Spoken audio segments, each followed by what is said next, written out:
Okay, we got The Crisis of Masculinity is Made Up by Echo Chamberlain. Now, it's true, it is made up, but it's an attack on men, right? By the way, Echo Chamberlain, masculinity has to be ditched by men because it's a feminist term.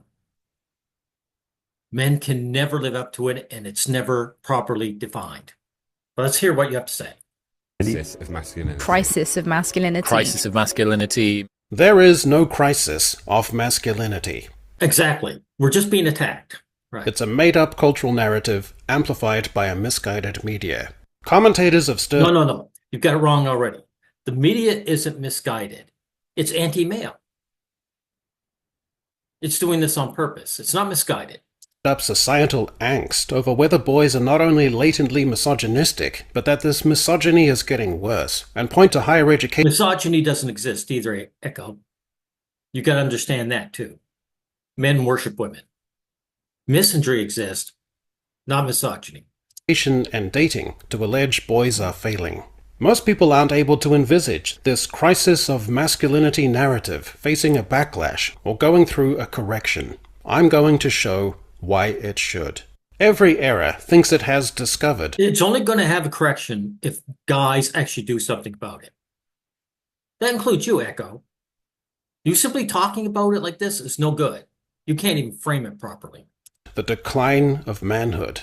In the 1890s, Theodore Roosevelt's The Strenuous Life was a document of masculine panic. The 1920s produced a flood of cultural material worrying about men becoming softened or feminized. There was even this hit song, Masculine Women, Feminine Men. Well, people find men disgusting, right? And they keep us in our gender roles.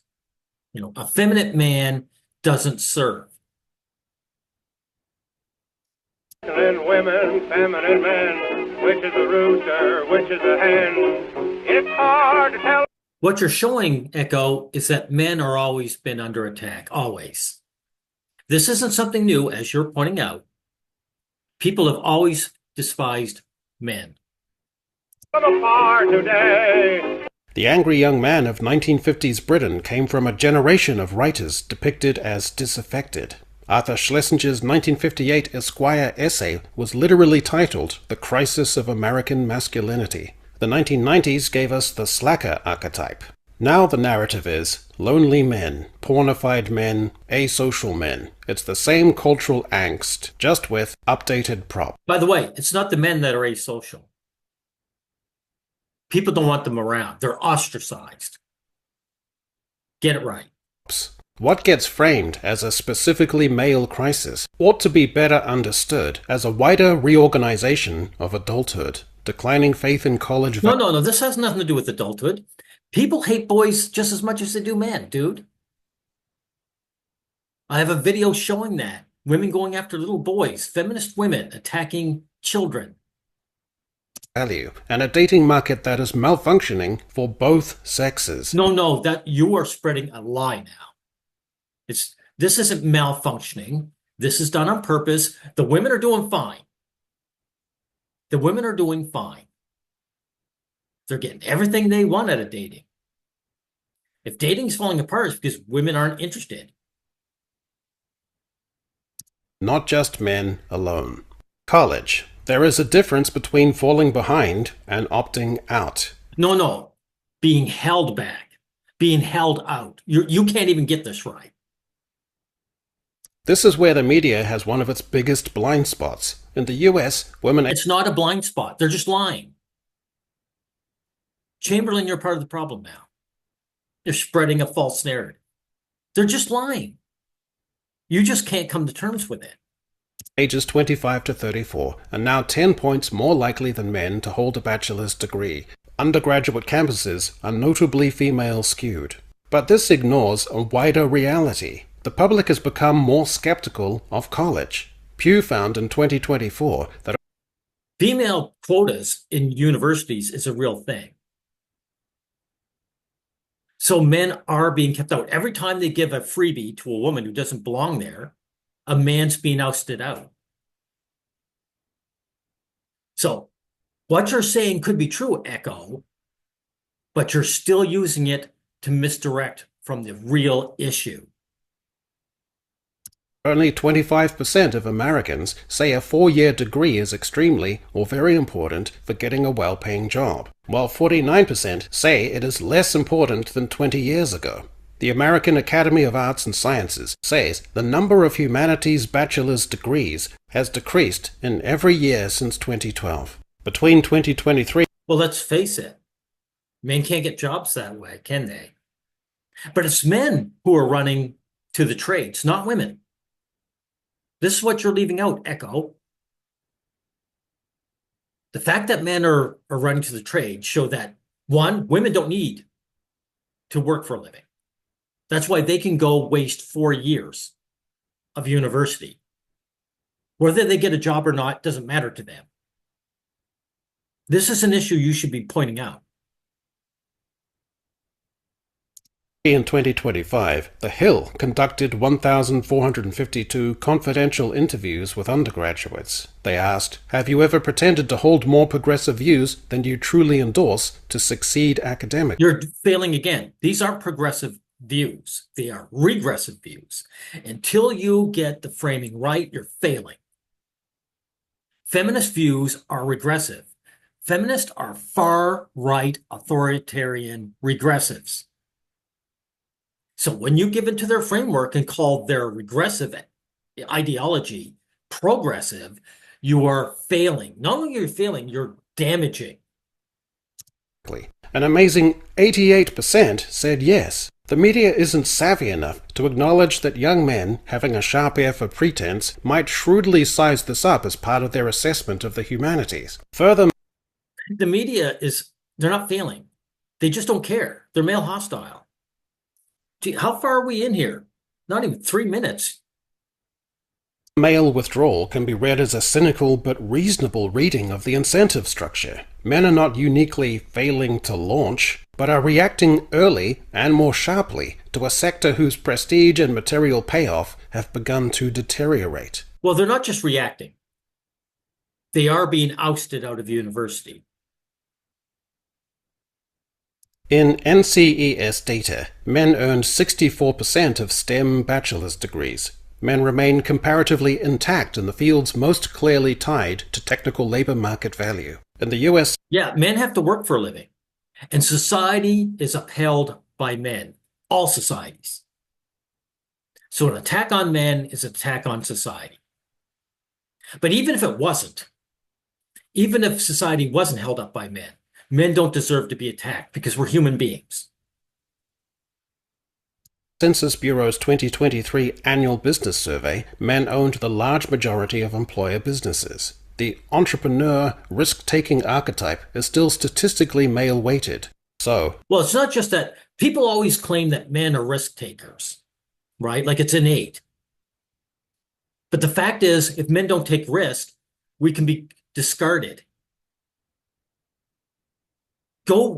Hey, Chamberlain, go down to any area that houses, not houses, but holds a large homeless population. How many women are in there? If men don't succeed, they're discarded.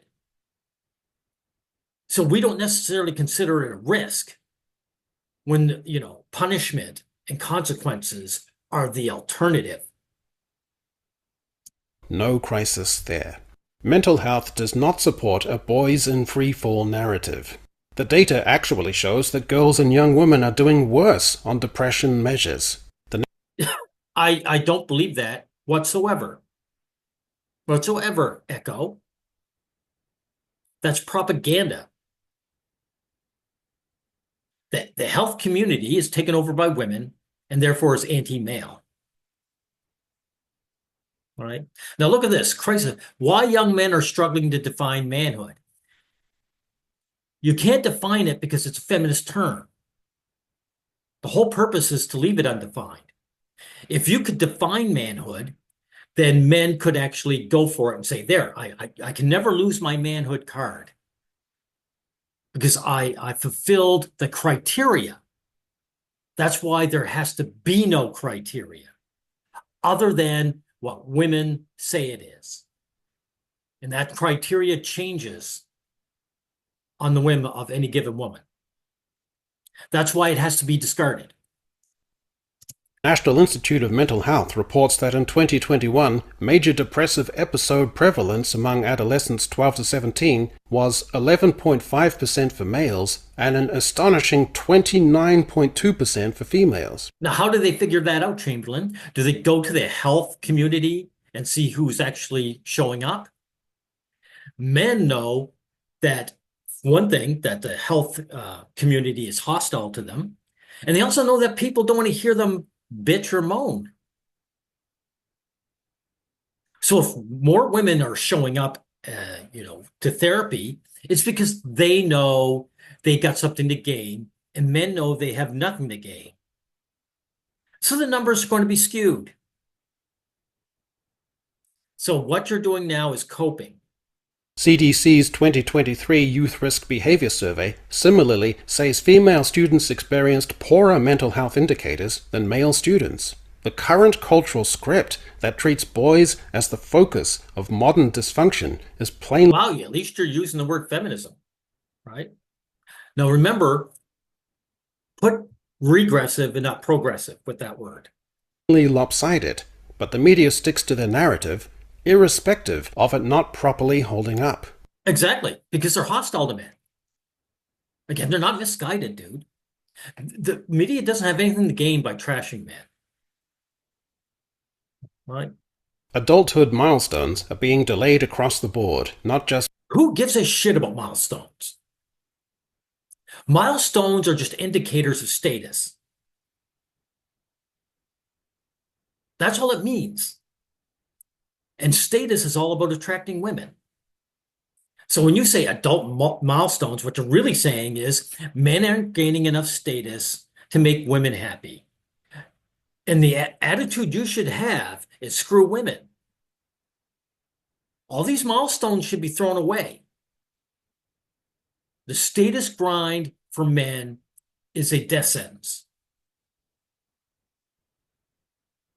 By men. In 1975, 45% of Americans aged 25 to 34 had hit 4 classic milestones: living independently, working, married, with... Why can't guys stay home with their parents? If their parents actually like them and they have a good environment, why shouldn't they? This idea that you should be living on your own is pushed because people don't actually like their male children. They want them gone. I have a video featuring Shaquille O'Neal, who said, all my sons get out at 18, but my daughters can stay. See, if they're female, staying at home is all right. They don't have to fulfill those milestones, right? So these milestones are just slave collars to guys. They have to be rejected, along with masculinity. Echo. With children. By 2024, that had fallen to less than a quarter. The most common pattern now is simply the economic milestones without marriage or children. About 28% of young adults in 2024. Well, who needs them? Marriage is anti-male to its core. It's a slave collar. It's a slave contract. And the children owned by the woman. So if these men are reaching these milestones, in other words, they're getting their financial needs met without that garbage, that's a good thing.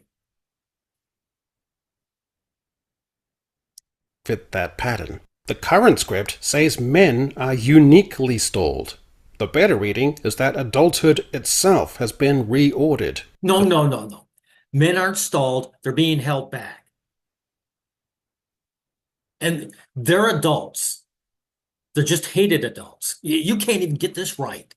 The same census working paper notes that in 2006, about 74% of women aged 30 to 34 had ever given birth, versus 62% by 2022. Who gives a shit? We're overpopulated as it is, Echo. If we run out of oil, for example, the world will collapse and we'll be eating Soylent Green. I'm glad that the population is shrinking. It also shows you that these women were never interested in men and babies in the first place. So why don't you just come to terms? Again, a society-wide delay pattern. Female family formation is under-remarked as a crisis. Census data released in 2025 show childlessness rising in every female age group. CDC. Well, there you go. That's their choice. So it's not a crisis. These women have agency. What are you going to do? Force them to get birth? Provisional data for 2024 shows the general fertility rate fell 1% from 2023 to 2024. Okay, this is 100% in the hands of women. So why are you talking about it in a video dedicated to guys? This has nothing to do with us. And birth rates declined for women under 34. Male non-marriage or romantic withdrawal is constantly pathologized as an emergency, while the large-scale postponement or abandonment. Yeah, they don't want guys getting anything for free. They can't get the milk for free, right? They want to say that, man, if you want sex, you have to be a slave to a woman. Abandonment of marriage and childbearing by women is usually framed as a narrative about life balance. The raw demographic shift on the female side is enormous, but it gets lost in the male crisis noise. Young men are more likely to be single. Pew's survey found 51% of men 18 to 29. That's kind of weird.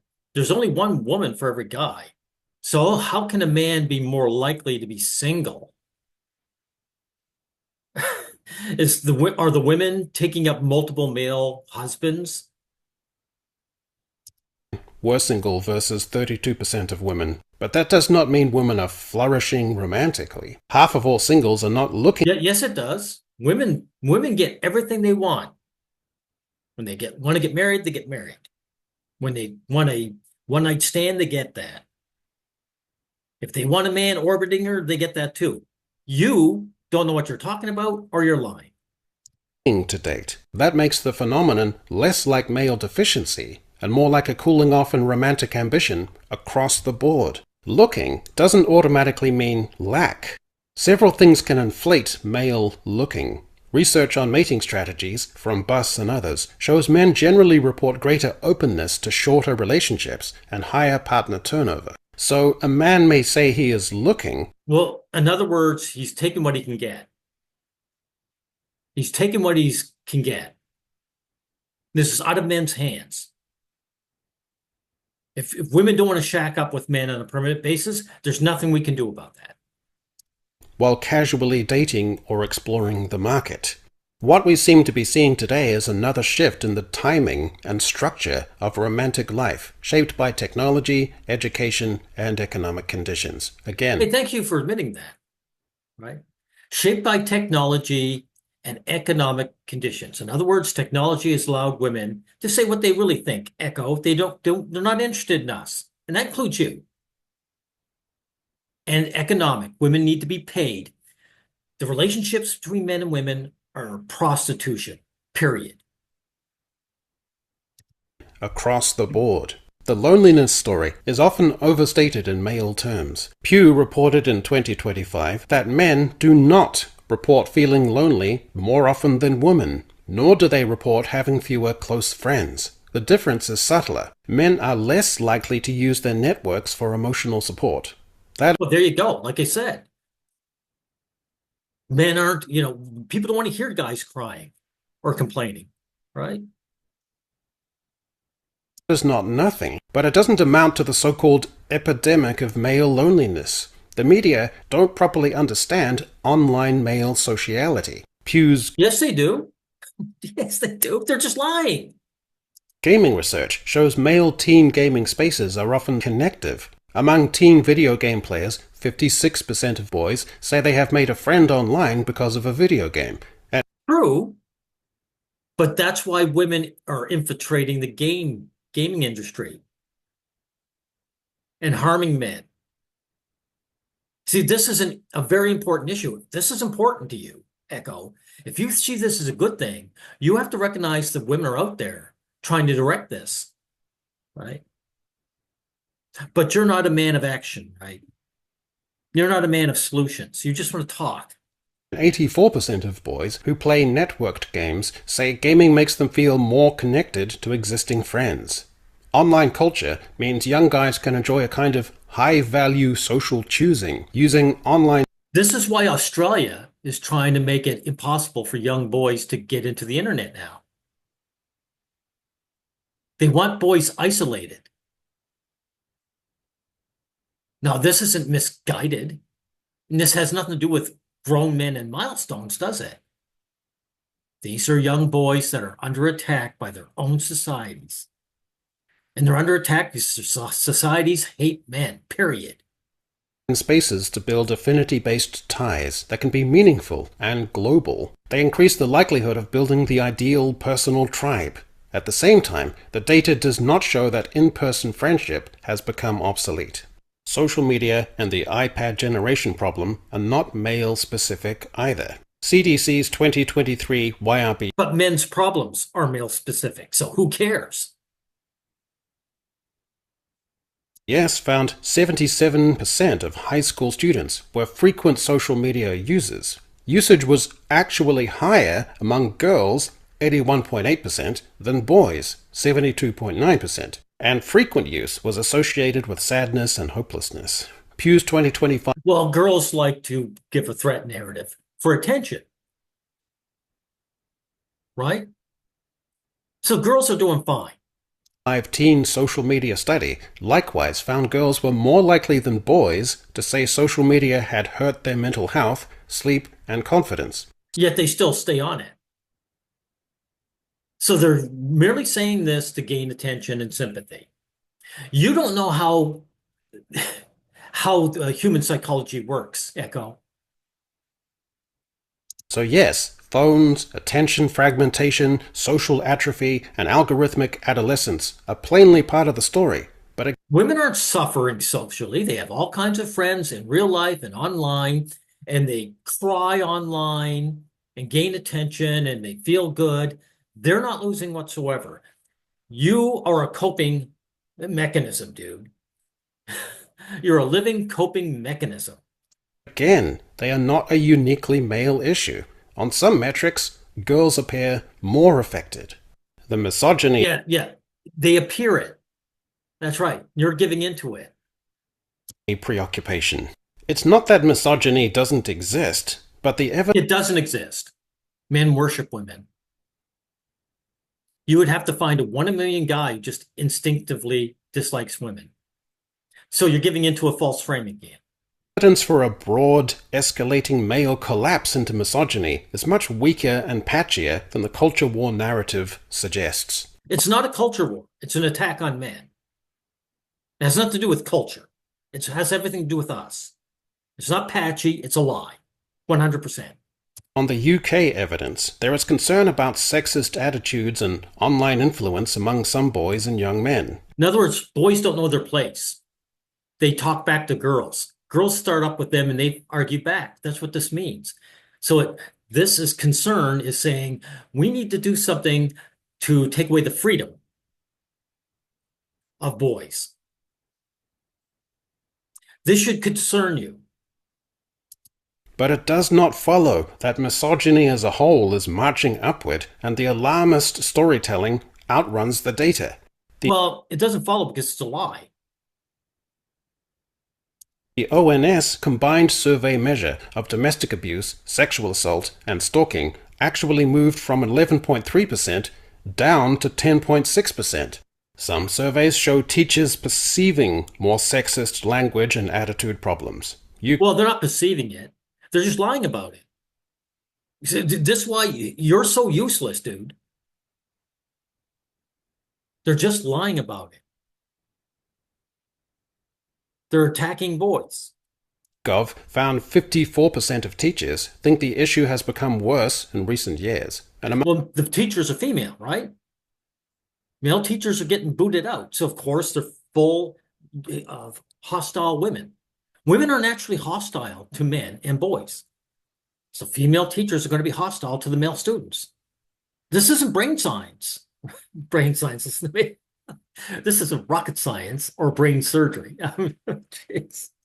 Among secondary teachers, 67% say misogyny is a problem in their school.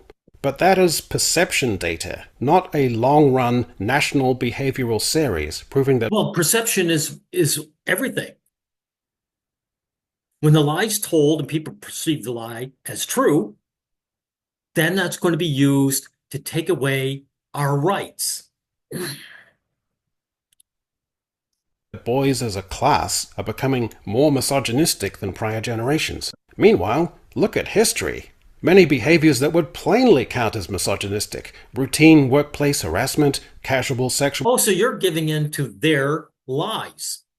You're claiming men were different in the past, that they harassed women. By the way, Echo, a guy coming onto a woman isn't harassing her. He's just coming onto her. He's trying his luck. It's only harassment because women hate men. If women liked men, they wouldn't see it as harassment. They would say, yes, this man came on to me. I'm glad. So again, you're a part of the problem. You think you're doing good. You're doing some real damage. Intimidation, open wolf whistling were vastly more normalized in earlier decades. Oh, wolf whistling. Wow, now. That is the end of civilization right there. The current discourse. So your idea of misogyny is a guy letting a woman know he finds her attractive. Meanwhile, misandry, my idea of misandry is having men thrown in jail over that. You're trying to compare mountains and molehills. Often confuses higher sensitivity and more intensive naming with a proven rise in the thing itself. The so-called manosphere is the biggest cultural boogeyman of our time. There's no evidence that the average adolescent who brushes against this content carries its worldview forward in a durable way. You go, okay, well, what's its worldview, right? Do you see the manosphere worldview as toxic? I do, in so much they're a bunch of scammers. They're not pro-male. I've found 81% of teachers think boys pick up misogyny. But what they're really saying is boys might get an idea of what girls really are like, and they have to be kept ignorant. Attitudes from influences, but that still leaves open how deep and durable that influence is. Adolescents absorb all sorts of lurid nonsense. Pro-Ana Tumblr, emo nihilism, pickup culture, fandom sexual politics, tradwife aesthetics, communist LARPing, wellness extremism. I'm glad you mentioned tradwife, because marriage is anti-male. So I'm glad you mentioned that. Hypermasculine looks maxing invades the internet. Yeah, guys are so desperate. Know what the cure of this is, Echo? Being honest with guys, saying this is how women feel about you. They will never love you for who you are, and maybe they'll stop, mutilating their faces in this desperate attempt to get fake love.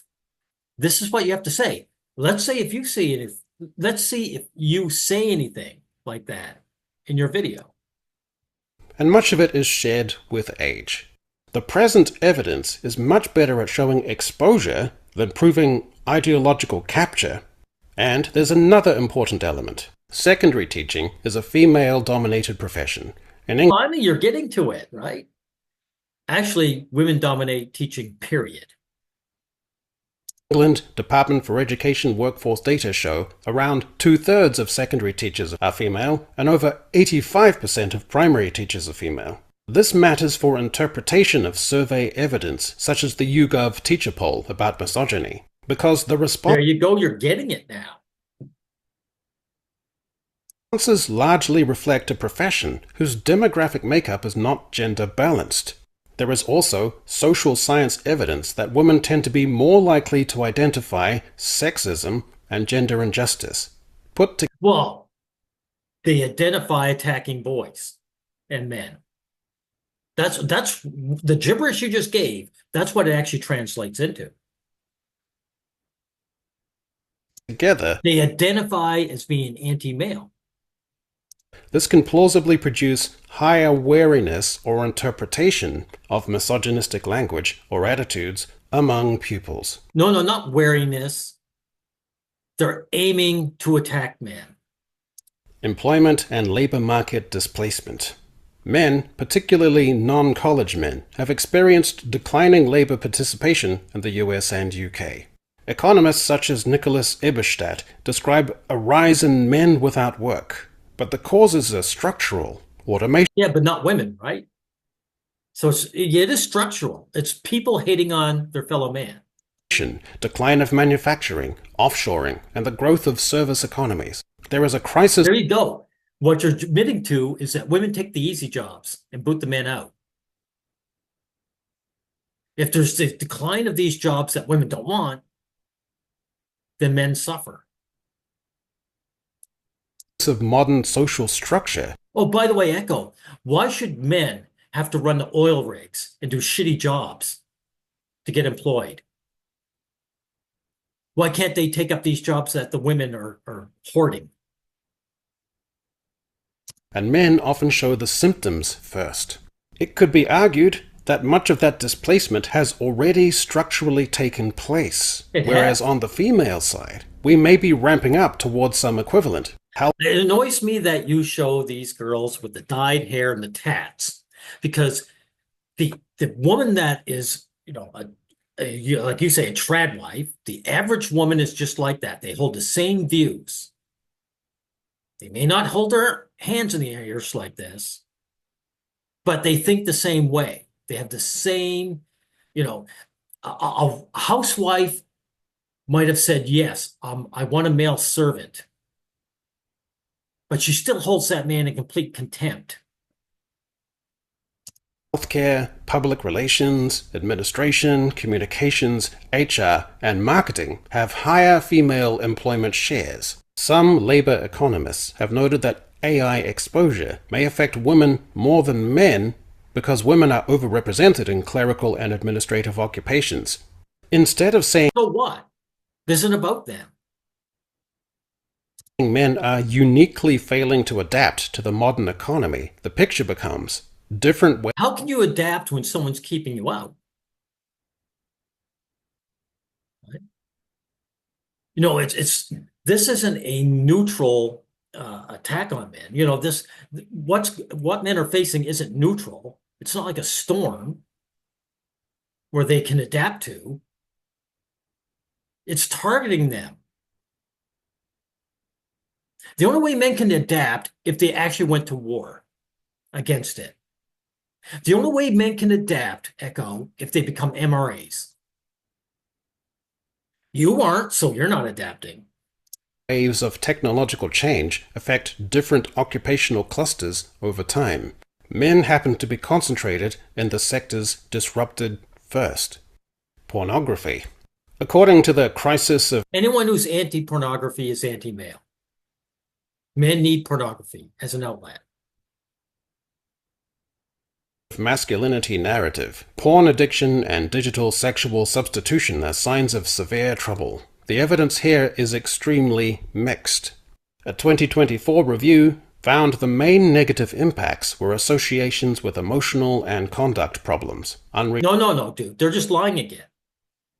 What they're saying is men are getting an outlet, and so they're less likely to spend their vital human energy on grinding away and chasing women who hate their guts.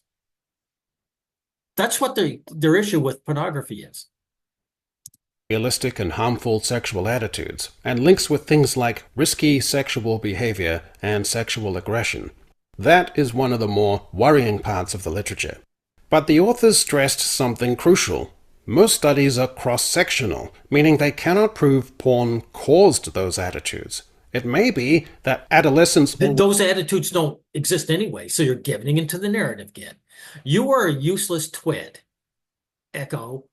Already inclined towards sensation-seeking behaviors consume more porn. This is known as selection bias.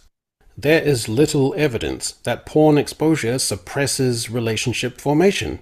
Longitudinal studies generally find women, they watch porn all the time. When they feel like having a man, they have one. So pornography is neither here nor there.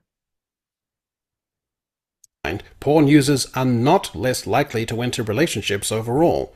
The current narrative is that men are choosing porn over women. A major US study found that pornography use was common among sexually active men, not just single or abstinent men. In other words, many men who watch porn also have sex regularly. This alone weakens the porn replaces intimacy claim. Well, it doesn't weaken it, exposes it as the lie it is. Man, Echo, you are some limp-wristed guy when it comes to talking about these issues. Large surveys show that the drop in dating isn't simply women waiting for men to step up.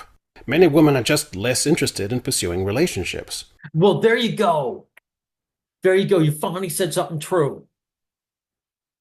Women aren't interested in men. Thank you.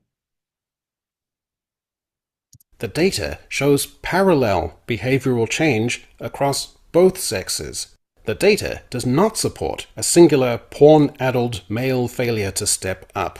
The so-called incel is not a stable statistical category. The best available studies generally recruit self-identified incels from online spaces, but that is very different from showing that a large share of ordinary teenage boys and young men belong to a measurable, real-world class called incels. Well, to be honest, women go for status. So that's why you see a lot of teenage girls shacking up with older guys who have, past one of those milestones you talk about, like having their own car, their own apartment. So those teenage boys, they're being bypassed. So they are incels. They just don't label themselves as incels. The review literature and the UK government-backed Swansea Austin research both stress that most incels are not violent. Media and academia have blurred involuntary celibacy with the much broader decline in dating emphasis. Not looking for relationships or dates at all is different from being involuntarily excluded. The fake crisis. Every era seems convinced it has discovered the final collapse of manhood. Today it is the incel. Well, of course. It's like we live in the end times, right?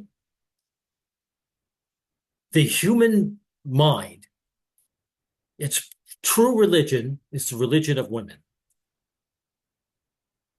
It's the religion of woman worship. So, of course, we're always dealing with the end times that never come, right? The manosphere radical, the porn-scrolling dropout. Teenage boys have always been unruly, contradictory, sometimes brilliant, sometimes obnoxious. What's new isn't the behavior, it's the way institutions and the media have decided to interpret it. No, yeah, attack them. That's right. People are attacking them now. Use some, real milquetoast wording to express this, and you do it on purpose. Instead of seeing adolescence as a turbulent phase of development, we've started narrating it as evidence of some kind of crisis. Commentators also refuse to admit the negatives when young men depart and their cultural aptitude and amplitude goes with them. Literally no one would look at... But at the same time, that shouldn't matter. It shouldn't matter if boys are useful to society. We're human beings. We deserve respect as human beings. We're sentient creatures. Hey, Chamberlain, you would get up in arms if you saw someone abusing a dog. A dog just sits in the house every day and does nothing. Don't we deserve the same consideration? A contemporary music scene dominated by Taylor Swift, Sabrina Carpenter, and Billie Eilish, and think it was within 1,000 miles of the 60s to 90s period of music as zeitgeist, music as a swelling heart of culture itself, or that, outside of literary festivals and Goodreads, most everyday people wouldn't be able to name any culturally dominant zeitgeist authors, as opposed to the rollicking scene right at the heart of culture throughout the 80s and 90s. The idea that a more female Yeah, misandry destroys culture. Misandry destroys men and therefore destroys culture. Men are the generators of culture, not women. Men are the generators of science, not women. Men are the generators of invention, not women. So when you have a misandric society, society falls apart. It decays. male-dominated contemporary culture could be less edgy, less essential, is forbidden territory in modern discourse. Well, it is what it is. There are many women who worry No, it isn't. It is what it is. Men should be fighting this misandry in reclaiming quality of our society. about their sons, and many women who want to get involved to try and make an honest and positive impression, and who come from a real place of lived experience as nurses or social workers. Women want that, but they're willing to give into their lizard instincts of hating on men. Performing wonders at the coalface of society, often overlooked, often underpaid. But there is also a faction who find some kind of Hold it. Did you say women were overlooked and underpaid? a real place of lived experience as nurses or social workers, performing wonders at the coalface of society, often overlooked, often underpaid. No. Women aren't overlooked. They don't achieve, so there's no reason to look at them. They're not underpaid any more than anyone else is. But there is also a faction who find some kind of malign relish in deconstructing and criticizing masculinity, especially young masculinity. The crisis isn't masculinity. The crisis is a culture so eager to pathologize young men that There you go. You're finally getting it. Why didn't you say that at the beginning? it mistakes social change, delay, It's not a mistake.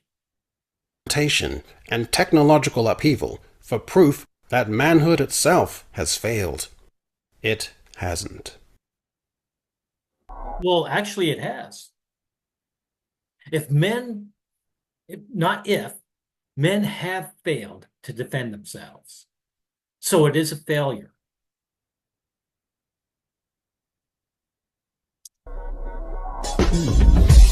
Yeah, that's all we need to say about that. So I want you to come to my channel and thank me for correcting you.